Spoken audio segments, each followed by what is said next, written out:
It's Sue Greenwald here with Awakened Stories, here today with Deanna Carr from the Mystical Moonlight. Hey, Deanna, how are you? I'm good. How are you doing today? I'm doing great. We're going to do a quick Q&A on Marie Curie. We just did a video on her a couple weeks ago, had a lot of great interest and a lot of good comments. So the Mhm. first question is, you had said that we'll call them the bad guys had taken her notes, and they got them really before they put her into the sanatorium. But Yeah. basically, you said that she had been working on a medical device, we'll say similar to maybe an X-ray machine, but it could reverse human aging. Can you tell us Yes. more about that device? Okay, so it's going to get into some scientific stuff. So when you think about an X-ray, they are projecting all these particles towards our bodies to see through them, correct? That way they can get to the specific bone structure that they're looking at. Now, you've got to think they are projecting these particles into us, right? But she had this idea, what if these particles, while they are working in the body um, to see what is, going on with the bone structure or whatever it is, what if they could actually fix the problem? What if they could bring what is it called? I don't want to say the energy. The What if they could bring the molecular structure back to its former glory in a sense, right? So her idea was to create a device that would project in these particles that not only would be able to fix the bones, bring them back, kind of like a rewind button, but they could do it on the molecular structure as well because they're already putting stuff into the body as they're looking around. Why not do it in a positive way? So that is how the idea started. And what the device was going to do was project in a different type of I don't want to say radioactive stuff, but like it was going to push in a I'm gonna say high protein. I don't know what you guys want to call it on a simple term, but it was going to push in a positive form and it was going to fix the molecular structure on a high level where it would reverse aging and it would reverse ailments such as broken bones, internal bleeding, if you had punctures in a lung, because you got to think of the time frame, like people were getting hurt, right? So it was going to reverse it. It was basically going to be that rewinds button. And she actually had a setup for it already. So she had a device pretty much made. It was just getting a few little tweaks, and she was going to actually bring it on the medical field and start practicing using that. And just think if she could make that on a large scale, think of how many people would be saved. Think about how the hospitals would be altered. It wouldn't just be an x-ray to see what's happening. It would be an x-ray that's going to reverse the bone breakage. It's going to be an x-ray that reverses the cancer particles. It's going to be an x-ray that reverses your old age and is going to make you healthy and happy so that way you could, run along, you could jump down the stairs if you wanted. You didn't feel like your body was going to break on you. So it was a piece of machinery that was going to advance the healing technique, almost like the pyramids we've talked about.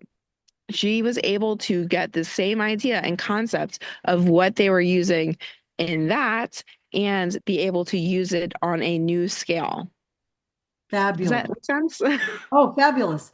And so Yeah. you're saying that she had like, we're going to call it a prototype. She was Yes. building the prototype and she had that probably in her office or lab somewhere. Now, did Hmm. Paul, obviously, they got her notes, they got the prototype. Did they ever complete it? Yeah. And that's what You think we're ever gonna see it? No. they've been They using for themselves. It works. they use it for themselves. Now, I will say you're gonna notice that there is aging happening because she made it so that you could make it, but they don't understand how to fix it.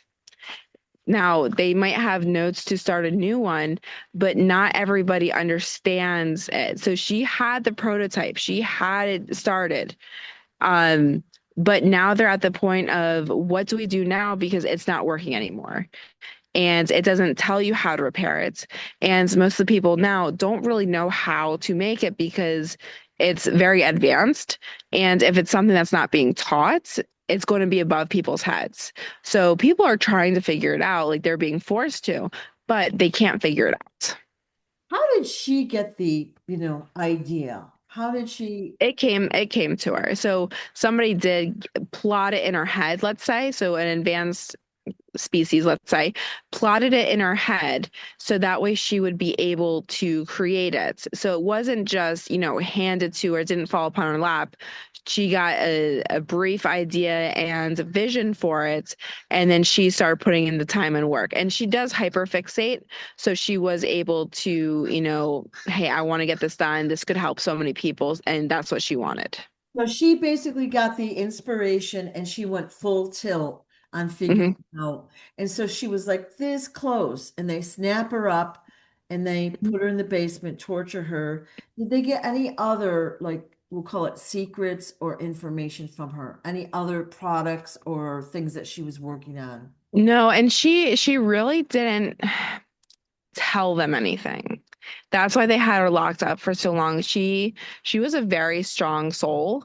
Um, she didn't want them to have the technology. She knew that they were bad. Now, of course, she can't hide everything, so they were able to get her notes in the machinery, but they did not get information from her. Mhm. Okay. Mhm. Many that have watched our video were extremely sad about how she was treated. Like she's what we call a famous good person. Most of the famous people we've talked about have not been good people, that like Yeah, they it is lied true. their lives. And here she's trying to help humanity, and look what happened to her. It's very Yeah. sad and disturbing. What happened to the second, like we'll call him the boyfriend? I think his name was like Pierre, but I might be wrong now. I don't remember what his name was. Sorry. So they kind of split things off because remember, they were under scrutiny for her, even though her husband was passed, apparently you can never move on with your life. But they kind of had a secret fling for a while, but it did reflect within their relationship because it was hard for them to, have a normalized relationship without the scrutiny. So they did kind of choose to split off and just have a friendship. So it wasn't like any negative blood between them. It was just, this just isn't working, unfortunately. So let's just be friends. Right. So he was a good enough guy. He just went about his business and researched and Yeah. he did. And they would keep in touch and they would talk, but it wasn't on a romantic level. Got it. Okay. Now she had at least one daughter. I kind of feel like she had a couple of daughters. Are any of them Mhm. alive now? Pretty doubtful. No, Okay. no. Grandchildren, probably.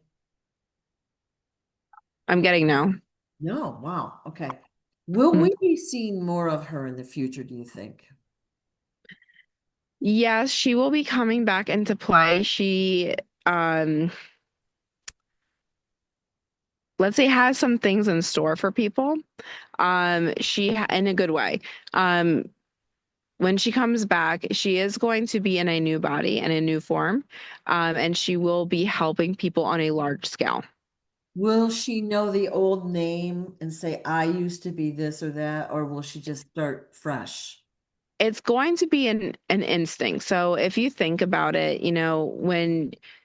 when you like she'll be it's hard to describe.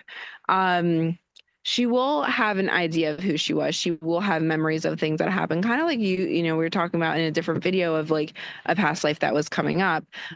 Even with that instinct, like when I say like I'm past life, like I know who I am, it is like that internal instinct, right? Not saying like anybody told me, it's just I just know, right? Same thing for her.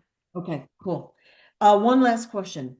The guys that threw her into the sanitarium, the jealous men only group that wanted Mhm. info, Did any of those, were they punished in any way, or were they still running around free during their lifetime? They were running around free in their lifetime, but the karmic debt did hit them in the second. Okay, good. All right. Yeah. Any Because you got other? to remember, sometimes things don't happen right away, especially when we're talking about karmic debt. Sometimes it could be instant, like, okay, you said something bad happens.